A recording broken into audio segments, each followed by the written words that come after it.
The bitter struggle between Arab and Jew for control of the Holy Land has caused untold suffering in the Middle East for generations. It is often claimed that the crisis originated with Jewish emigration to Palestine and the foundation of the State of Israel. Yet the roots of the conflict are to be found much earlier, in British double-dealing during the First World War.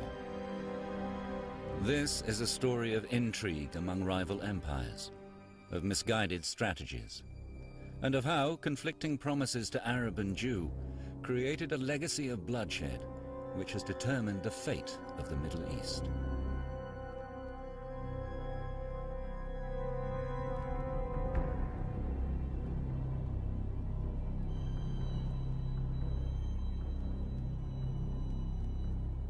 During the First World War, the British, the French, and the Russians had these secret plans to carve up the Ottoman Empire because they believed that would balance out their imperial ambitions, but tough luck for the Turks, the Arabs, and anyone else who got in the way. Certainly, all the seeds were planted then, in the sense that it was the British who promised the Arabs independence on the one hand, and a Jewish homeland on the other, and you could not simply reconcile one with the other. The British scattered promises to anyone who might be of some use to them without thinking about the consequences. So British duplicity, British double-dealing went a long way to perpetuate the conflict in Palestine. At the end of the day, when you're fighting a war, you are very liberal in what you're offering in terms of a post-war settlement. When you get down to the conference table when the war has ended and you have to start honoring your agreements, you then have to decide what's in your interest or not. And the British saw the Middle East as a western flank for their power in India and their power in Asia in general. The story of Britain's involvement in the Middle East and the ensuing struggle between Arab and Jew begins with her colonial past. At the beginning of the 20th century, King Edward VII ruled over a vast empire with interests in every part of the world. India became increasingly important because it was the second pillar of British power in the world. Moving the Indian army about was extremely important in extending British interests and British influence across the globe. And the Suez Canal was, of course, the quick way to do that. It's very important for the British geopolitical position to ensure the Suez Canal remains safe and secure.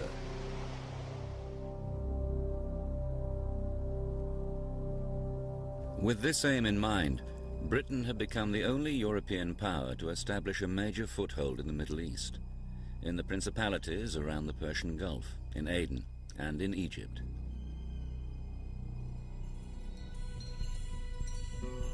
Britain had annexed Egypt from Turkey's Ottoman Empire in 1882, and by the time it was made a protectorate in 1914, Cairo had become the center of British power in the Middle East.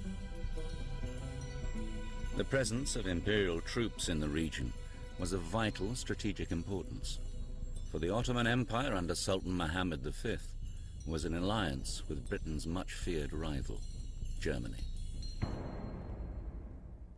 Together with the Austro-Hungarian Empire, these countries made up the Central Powers, and pitted against them were the three allies, Britain, France, and Russia.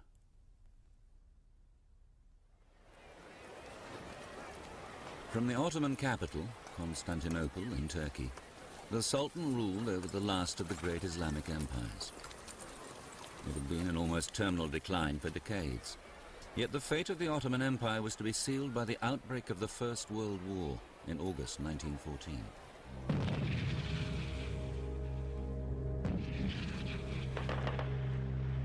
In Europe, Germany's rapid advance was halted by Britain and France along the Western Front. In the east, Russia's war against Germany and Austria-Hungary also reached deadlock. The powerful weapons of the industrial age were killing thousands of men in the trenches of every army. All of the leading powers expected the war to be over within a matter of months. So in that sense, all of them are surprised at the end of 1914, when not merely is the war going on, but it shows every sign of being likely to go on for a very long time.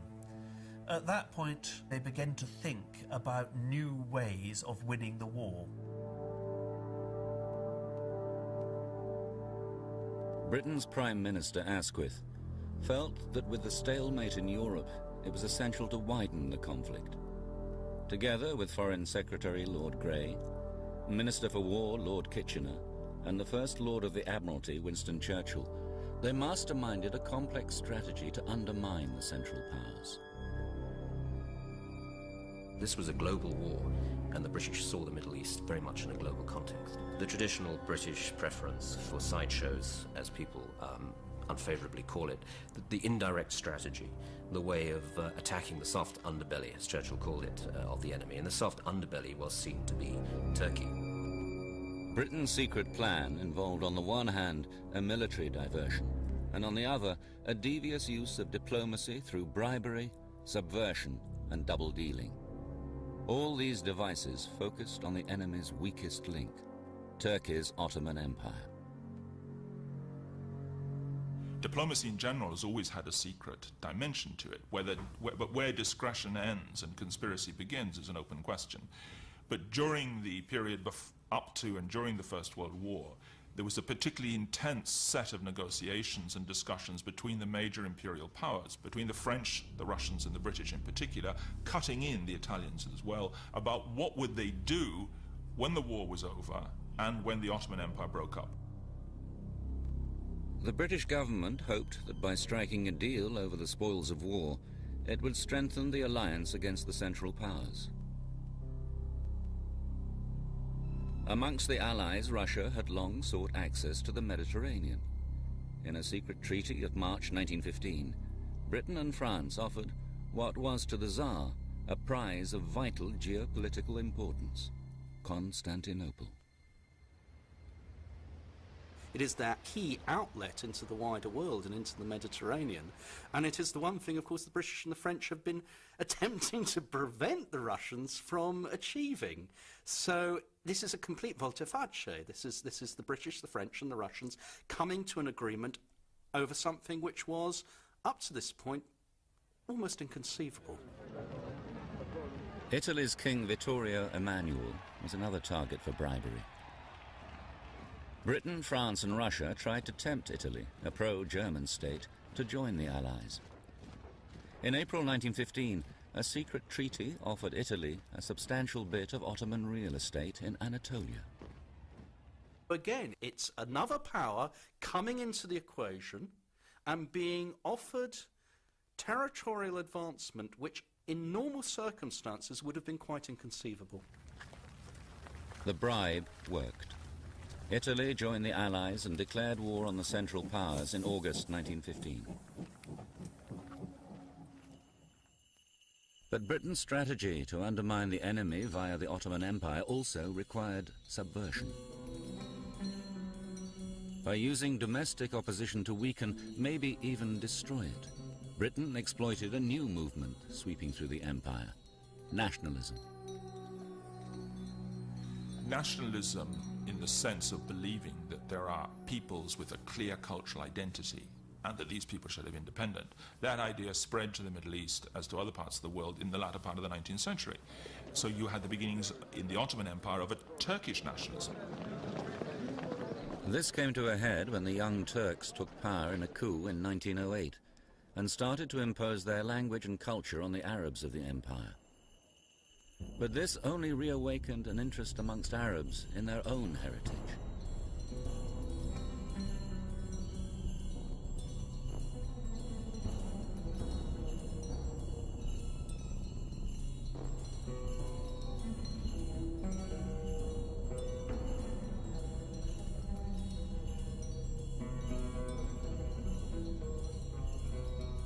A 1,000 years before, Arabs had brought the technology and literature of the East to the West, and their religion, Islam, had encompassed much of Asia, North Africa and southwestern Europe.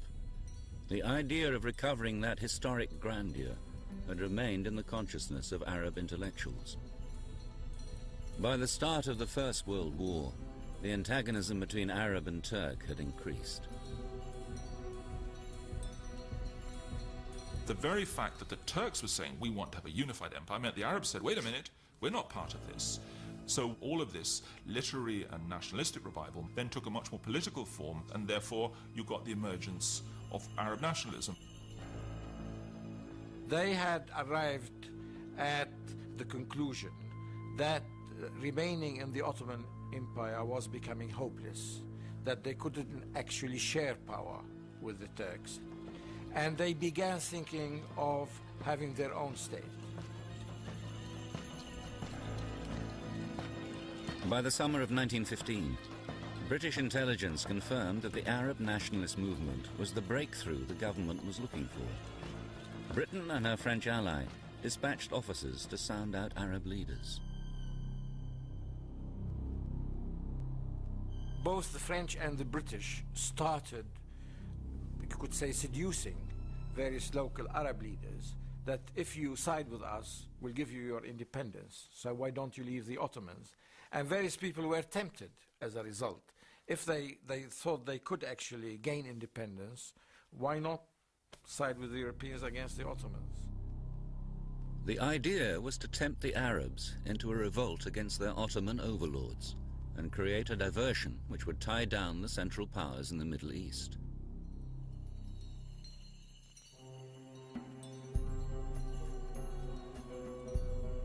Ironically, the impetus for such a diversion had come not from London, but from the Arab world. In the Hijaz, in Western Arabia, Sharif Hussein, its ruler, was set on extending his political and geographical domain. He believed he might be able to do it with the help of the British. In turn, the British were impressed by Sharif Hussein's family credentials as custodians of the holy places of Islam. They called themselves Hashemites. They called the family Hashemites because that's the family or the tribe of the Prophet Muhammad. They were the Bani Hashim, the sons of Hashim. So Sharif Hussein was the leader of the Hashemites. He was the person responsible for Mecca and Medina. And although he had worked with the Ottomans before the First World War, once the First World War happened, he saw this was his chance. A chance, too, for the British, who saw support for Sharif Hussein as a way to threaten the Sultan's hold on the Caliphate, the political leadership of the Islamic world. The British, because they were fighting the Ottomans, and the Ottomans were claiming to be the real representatives of Islam, they wanted a counterforce. And the counterforce was represented by Sharif Hussein, being a descendant of the Prophet. But Sharif Hussein was speaking of liberating Arab lands, building a new national state. He wanted to be king of the Arabs, not simply of Arabians. In July 1915, Sharif Hussein smuggled a message to the British High Commissioner in Cairo, Sir Henry McMahon, offering to raise a substantial Arab force against the Ottomans in return for British support for Arab independence. In the ensuing secret correspondence between the two men, Sharif Hussein was given to understand that he could expect British support in achieving some of his ambitions in the event of an Ottoman defeat.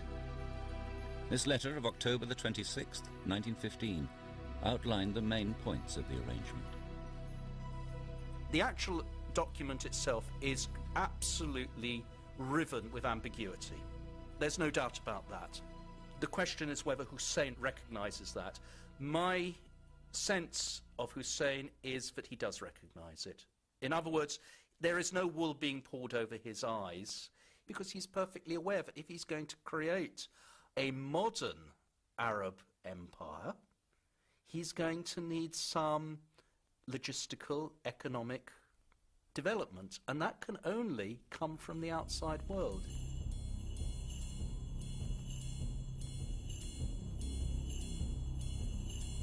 Taking Britain's assurances of support at face value, Hussein, together with his sons Faisal and Abdullah, amassed a sizable force. The new army was commanded by the young and charismatic Faisal, who had captured the imagination of the Arab masses in the quest for Arab independence. Yet even as Hussein and Faisal mobilized their troops, the British were preparing to sell them short. Back in London, in the spring of 1916, Britain was negotiating with France about the future shape of the Middle East. Behind closed doors, Sir Mark Sykes of the British Foreign Office had been meeting his French opposite number, Francois-Georges Picot.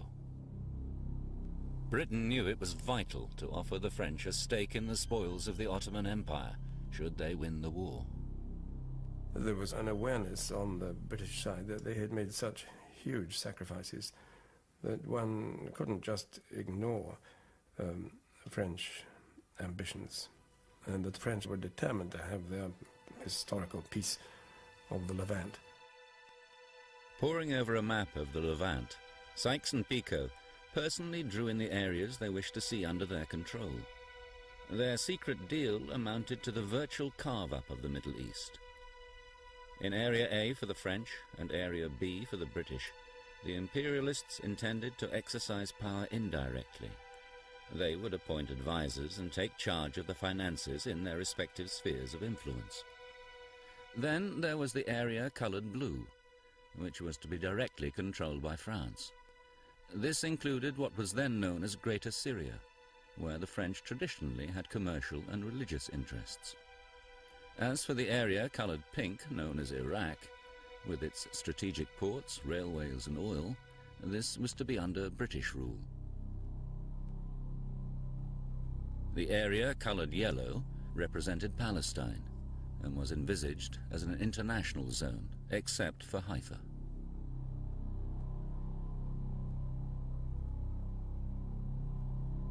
What the British wanted was the oil of Iraq, and they concentrated on getting Iraq and getting away from Iraq to the Mediterranean in order to transport this oil. So they got Haifa on the Palestinian coast, and they got most of Iraq. The Sykes-Picot agreement was a pretty shameful document, and I wouldn't attempt to defend it. But it was drawn up by people who were sort of operating under the old kind of balance of power considerations in an imperial frame of mind.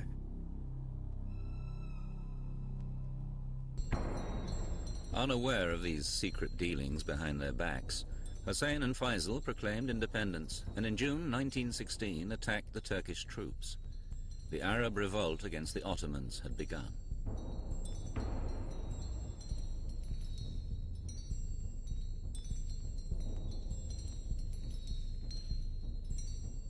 The Turkish garrison at Mecca was soon overrun, and the seaport at Jeddah seized. By 1917, Hussein and Faisal's forces had pushed north and engaged the Ottoman Turks along the Hejaz Railway. The British saw the Arab revolt as part of its strategy for creating a military diversion against the Central Powers. In a pincer movement, Britain had launched a campaign from the southwest to ensure control of the Suez Canal and the Levant. And from the southeast, it was fighting to secure the oil wells of Iraq. All this to attack the Central Powers at their weakest point, the Ottoman Empire. The Arabs hitched their fortunes to the British. They considered themselves to be fighting with the Allies, but at the same time, they were not merged into the British Army, that they continued to act as an independent army called the Northern Army.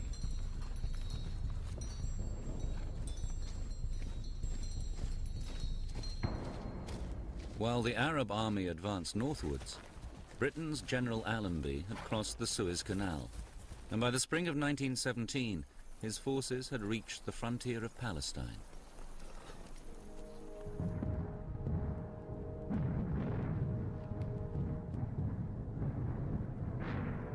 The war in Europe, however, was still not going well for Britain.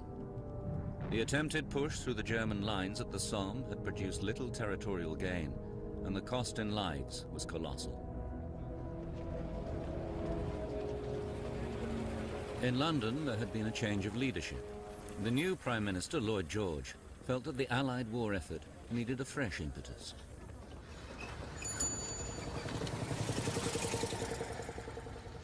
Although America had so far been neutral in the war, Lloyd George was convinced that could be changed. He believed there was one powerful group which might influence the American government. Lloyd George thought that the American decision whether to join or not would depend critically on public opinion, and that Jewish support could tilt the scales in one direction or the other. You've got to remember that the British Foreign Office greatly overestimate the political power of international Jewry, particularly the wealthy, financial and commercial Jewish elites. What is extraordinary about this situation is that here you have, particularly the British, seeing the Jewish world as one collective monolithic entity.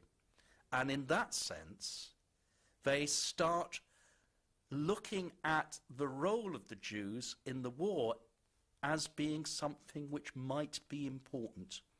And from the point of view of the Allies, something else quite remarkable, this monolithic collective entity is pro-German.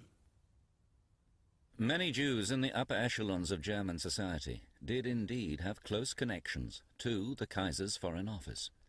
A new Jewish nationalist movement, Zionism, had also been able to establish its headquarters in Berlin. Zionism had originated in the 1880s after Theodor Herzl published a book espousing the virtues of a Jewish state. This caused a sensation amongst Jewish intellectuals in Germany, Austria and Russia, who shared Herzl's outrage at the escalation of anti-Jewish sentiments.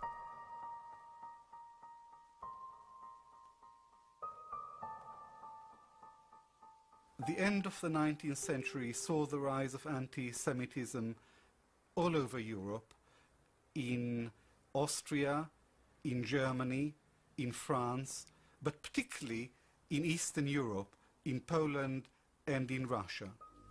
And the pogrom against the Jews in Russia gave rise to the establishment of Hovevei Zion, the lovers of Zion, societies in a number of Russian cities who started to promote and to finance and to sponsor colonization, emigration to Palestine.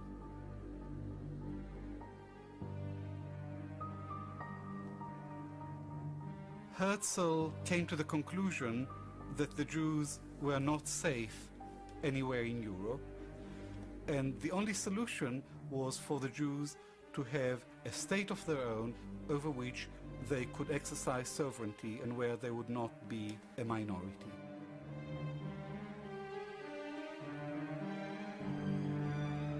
What had also given Zionism its appeal was the way in which it fitted in to historic Jewish aspirations. Scattered throughout the world since the destruction of the Jerusalem temple in the 1st century AD, many Jews had cherished the idea of returning one day to what their scriptures had told them was the Promised Land. In fact, there had already been a small community of indigenous Jews in Palestine. But even when some European Jews established settlements throughout the late 19th century, the whole Jewish community by 1914 constituted barely 8% of the population.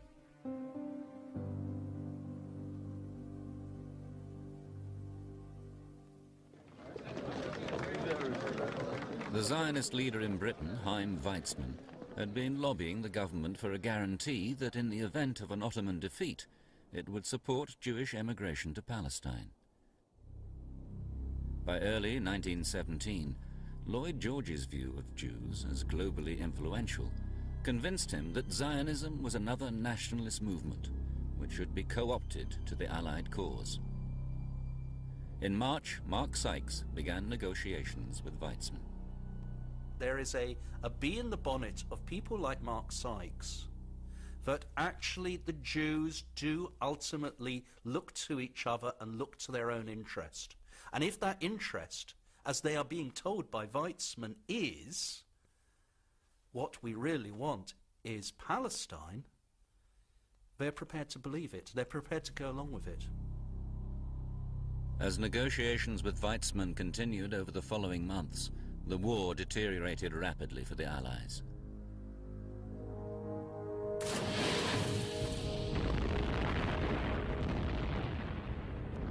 The German submarine campaign was seriously weakening Britain's merchant fleet.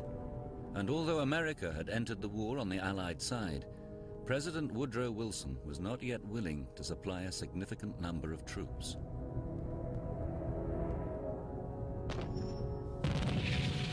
Britain's latest attempt to keep up the pressure on the Western Front soon became bogged down in the muddy trenches of Passchendaele. As thousands of young men's lives were wasted in another fruitless campaign, morale amongst the soldiers plummeted. But the most serious threat to the Allied war machine came from the east. Russia was on the verge of collapse. After massive defeats at the hands of the Germans, the war-weary country was disintegrating, with food shortages, strikes, and demonstrations. When the Tsar was deposed in a revolution, Britain and France became greatly alarmed. The point is that once Russia and its war effort begins to collapse, essentially the Germans have won the First World War unless they bring the Americans in. There's no way that the British and the French on their own are ever going to defeat Germany.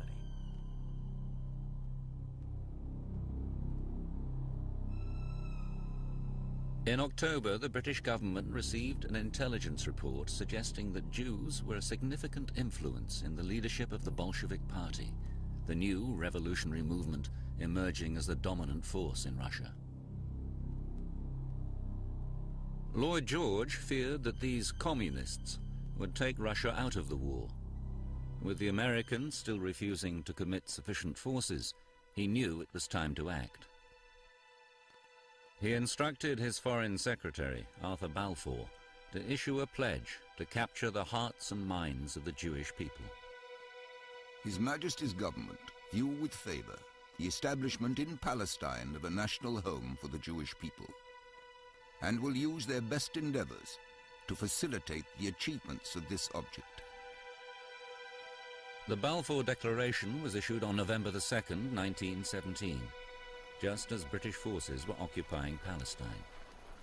I would say that the Balfour Declaration has to be understood not as an idealistic gesture, but it has to be understood within the framework of British imperial policy. And Lloyd George was the main instigator of that declaration because he believed that it would serve Britain's interests. But this was also the first time that any major European power had given official backing for the Zionist goal of making Palestine into a Jewish homeland. Yet Sheriff Hussein had understood that Palestine had been promised as part of his deal for Arab independence. Anticipating Arab outrage at the prospect of a Jewish homeland in a largely Arab province, the Balfour Declaration had also stated that nothing shall be done which may prejudice the civil and religious rights of existing non-Jewish communities in Palestine. The declaration, nonetheless, appeared to indicate British support for Jewish emigration. There were only a mere 80,000 out of some like 700,000 people in Palestine who were Jews. The indigenous inhabitants of Palestine were referred to as non-Jewish inhabitants, and that Palestine was being identified even at that stage as a Jewish land, and all the others had no defined identity. They were simply non-Jewish. The Balfour Declaration was what it says, a declaration. It wasn't a treaty, it wasn't a signed agreement, it was a declaration in support of the establishment of a national home for the Jewish people in Palestine. In fact, the only treaty Britain had signed in regard to Palestine was with the French, the secret Sykes-Picot Agreement. On November the 7th, Within a few days of the Balfour Declaration, the Bolsheviks took power in Russia. Lloyd George hoped that it would have the desired effect of appeasing the Jews in the communist leadership. What is it that they supposedly so want, as Jews? Palestine. Now, the whole argument is totally illogical. It's a nonsense argument because these particular people, if one were to think of people like Trotsky or Zinoviev or Yaffe, some of the key Jewish leaders in the Russian Revolution, the November Revolution, these people, of course, are internationalists. There were 15 to 20 Jews in the higher echelons of the Bolshevik party. Most of them were anti-Zionist, and after they came to power, soon after they came to power, they issued a declaration to say that Zionism is a capitalist ploy, a capitalist idea. The wildly inaccurate intelligence report on which Lloyd George based his strategy was to have major implications for Britain. Within weeks, Russia's new leaders did exactly the opposite of what he had expected. Not only did they pull out of the war, they opened up the archives of the Tsarist Foreign Office and published the secret treaties. The very treaties Britain had engineered with her allies to carve up the Ottoman Empire, and to which Russia had been privy. That, of course, is a very great embarrassment to the Western Allies, because the Allies have been doing all sorts of deals behind the scenes in which they have handed out to each other large sections of the world, meanwhile openly preaching that they are fighting the war in defence of democracy, and of course also telling, among others, the Arabs, that they are supporters of self-determination for the peoples of the Ottoman Empire. Publication of the secret treaties by the Bolsheviks certainly created enormous suspicion in the Arab world, and this meant that the Sharif Hussein and the others said, wait a minute, what's going on? Why are you not giving us independence? And secondly, why are you dividing us up into Zone A and Zone B? And at that point, of course, the Arabs realized that not only had the British got their own particular interests, for example, in the ports of Palestine or in Iraq, but that they had promised other things to the French.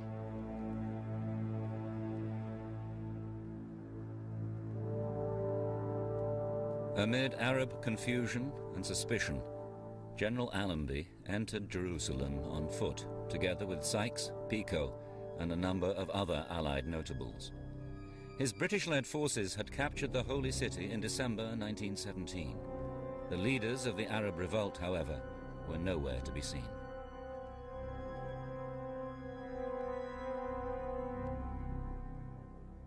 Fearing that Hussein and Faisal might lose heart, the British government forwarded a message to them, reiterating British commitment to Arab independence. The Arab race shall be given full opportunity of once again forming a nation in the world. This can only be achieved by the Arabs themselves uniting, and Great Britain and her allies will pursue a policy with this ultimate unity in view. Hussein stayed loyal to the Allied cause, still prepared to accept Britain's word on Arab independence, although he spoke of settling accounts after the war.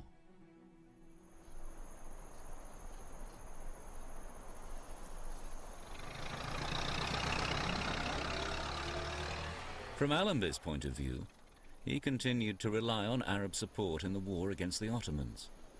But now that Jerusalem had been occupied by the British, one party seized the initiative.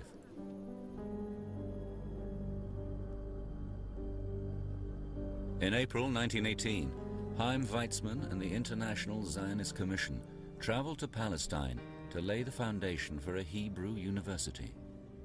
Their hope was that it would become the intellectual hub of Zionism.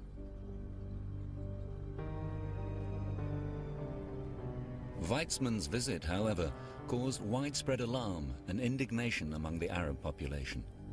And when he and the chief rabbi of Jerusalem met General Allenby, it looked as if Britain was preparing to honor the Balfour Declaration.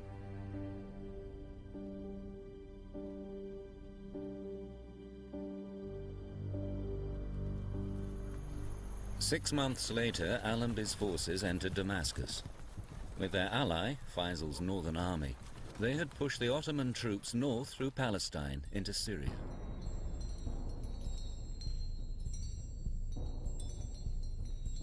The Arab revolt did contribute to the victory of the Allies. First of all, it protected the British flank in Palestine. Second, it kept a number of Turkish and German troops preoccupied.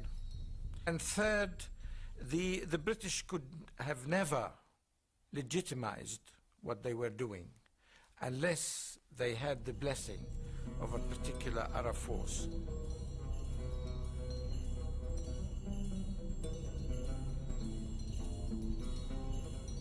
On the 3rd of October, the people of Damascus flocked to Faisal's victory parade.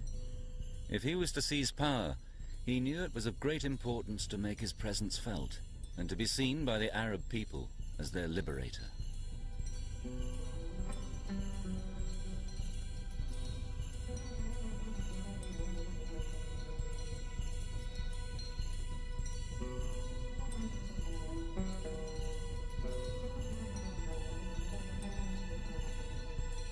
Later the same day, however, Faisal met with General Allenby at the Victoria Hotel in Damascus. Allenby warned him that his rule in Syria would be limited. The British, by that time, knew that they were going to hand over Syria to the French, so they couldn't actually accept Faisal as a legitimate ruler. All they could do is to pay him his salary and the expenses of his army and his administration. Undaunted by Allenby's warnings, Faisal assumed the title of governor of Damascus. With the support of his father, Sheriff Hussein, he set about creating a power base for their goal of an independent Arab state. On the 31st of October, the Ottomans were finally defeated. And at 11 o'clock on the 11th of November 1918, the guns fell silent in Europe as the war with the Central Powers came to an end.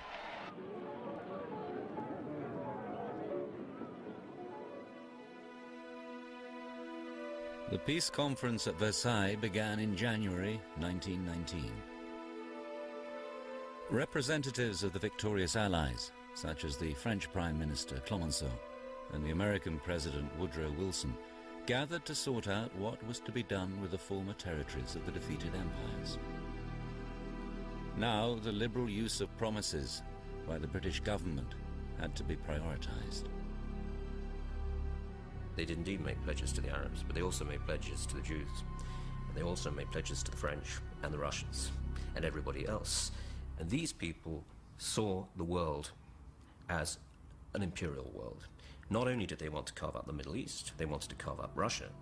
They thought this was the last great moment in which the imperial powers would be able to sit down and grab what was going, particularly since there was no one to stop them. But Britain and her old ally France were up against the American President Woodrow Wilson's vision of a new world order which promoted national self-determination. Once independence had seemed to be a possibility, that this principle of self-determination supported by the Americans was going to be offered to all those who were to be liberated from former empires like the Habsburgs and the Ottomans. What the Palestinians wanted was an independent state. In fact, Faisal had come from Damascus to plead the Arab cause. But the future of Palestine and the Middle East formed part of Britain's pledge to France in the Sykes-Picot carve-up.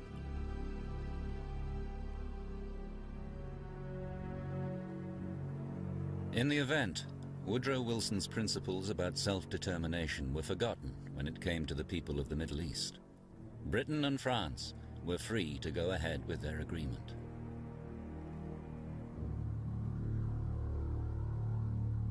But what of the promises Britain had made to the Jews regarding Palestine?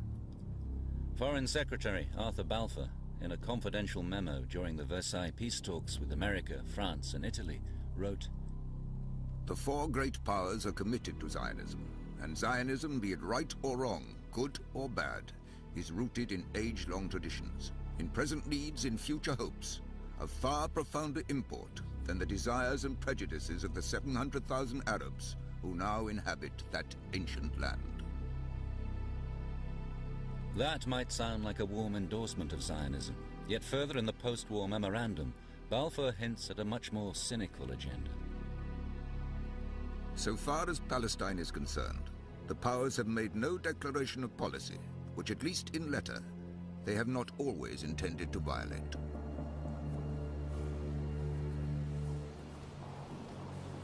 The Versailles Peace Conference was concluded on June the 28th, 1919, with the creation of the League of Nations, the first global institution for peace and security. Its covenant provided that the Arab and other territories ceded by the defeated Ottoman Empire should be administered by mandates, which meant, in effect, that Britain and France were given the authority to impose their rule over the Arab territories.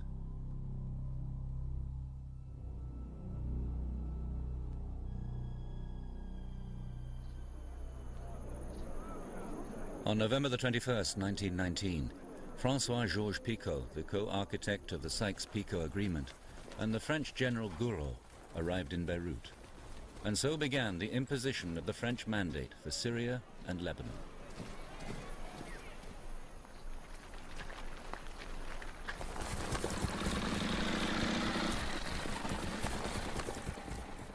The British forces, who had occupied the region since ousting the Ottoman Turks during the last months of the war, were handing over power to the French, thus fulfilling their wartime pledge.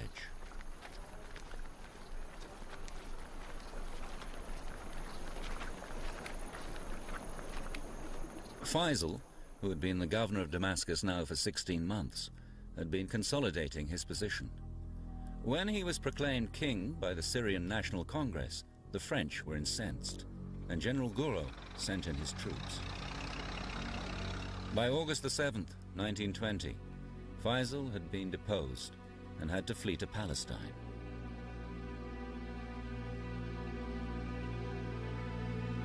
The promises to Sharif Hussein and Faisal of a single independent state were now a distant memory for the Europeans.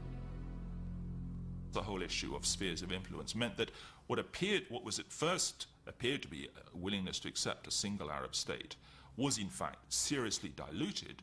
And then on top of that, of course, the very fact of there being a French area and a British area meant that in effect this was the seed of partition. So you had both independence was denied, but also the unity of this area was denied. The boundaries and governments of the Middle Eastern states that emerged bore the unmistakable imprint of the Sykes-Picot Agreement. The French half of the previously Ottoman province of Greater Syria became the mandate for Lebanon and Syria. The other half became the British mandate for Transjordan and Palestine. In the east, the Ottoman area of Mesopotamia, which included the oil fields of Mosul, was given to Britain as the mandate for Iraq.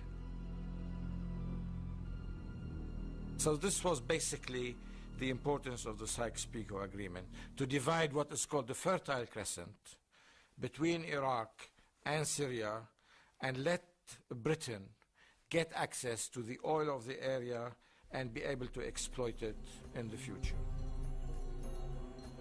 But British rule was initially rejected by the Iraqi people until Faisal was installed as king in July 1921. Britain hoped the limited power it devolved to him would serve to placate the frustrated demands for Arab independence. But Sharif Hussein expected more from the British. He never gave up the idea that the British had promised him independence, not only in Arabia, but in Syria and Iraq as well. And he wanted the British to fulfill their promises. Sharif Hussein's dream of an Arab kingdom ruled by the Hashemites was only partially fulfilled. For although his other son, Abdullah, became king of Transjordan, their old rival, Ibn Saud, swept the Hashemites out of Hijaz when he conquered the whole of the Arabian Peninsula.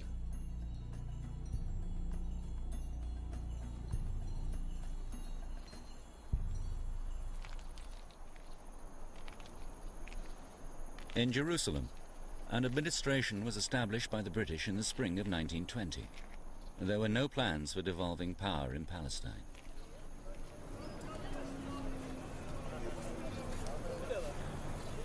Palestine was a land sacred to three religions.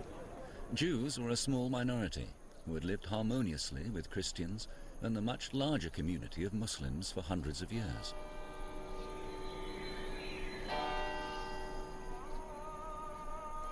But the Balfour Declaration, promising Jews a homeland in Palestine, had been incorporated into the British mandate at Versailles.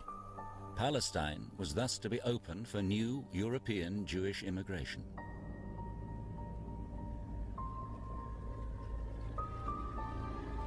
With celebrations and parades in support of Zionist activities, it seemed as if the British were going to honor their pledges to the Jews and ignore Palestinian hopes of independence.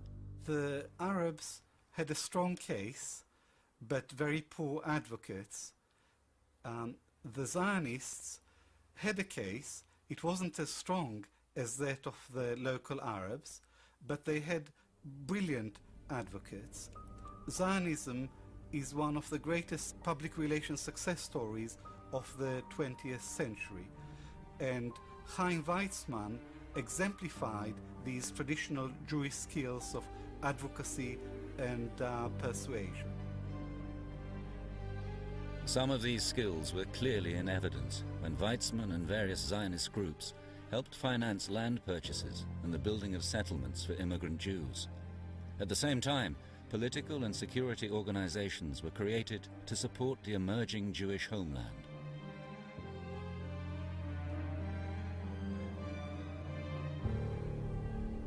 The Arab community in Palestine was incensed.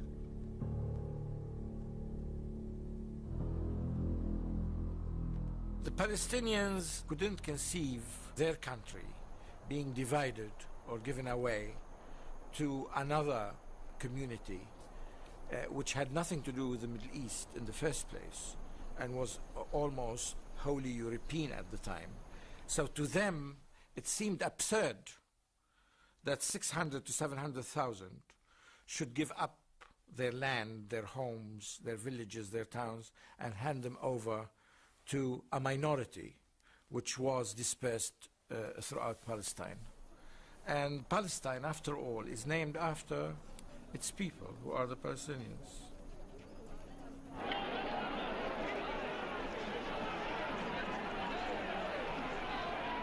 In 1925, Arthur Balfour toured the new Jewish settlements in Palestine. Although he was fated as a hero of the Zionist cause, the immigration of European Jews was to have unforeseen consequences for British rule in Palestine. I believe that the Balfour Declaration was one of the most serious mistakes in British imperial history. It committed Britain to support of Jewish nationalism in Palestine after the war, and it did not produce any immediate benefits for Britain. Without the Balfour Declaration, there could have been no genuine development of a Jewish national home, and the follow-through in 1948, where you get the creation of a State of Israel, simply would not have happened. It requires the umbrella of the British to be there, in effect, to support the emerging Jewish national home, militarily at the bottom line.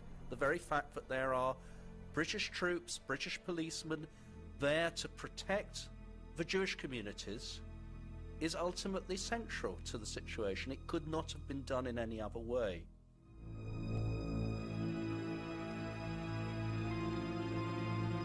Throughout the 1930s and 40s, the years of Nazi persecution and the Holocaust, Jewish immigration to Palestine increased rapidly. But what was seen by the Arabs as an alien incursion and the Jews as a fulfillment of historic rights led to polarization and violence. In response to terrorist acts by Arabs, Britain restricted the immigration, but the policy only stimulated Jewish terrorism.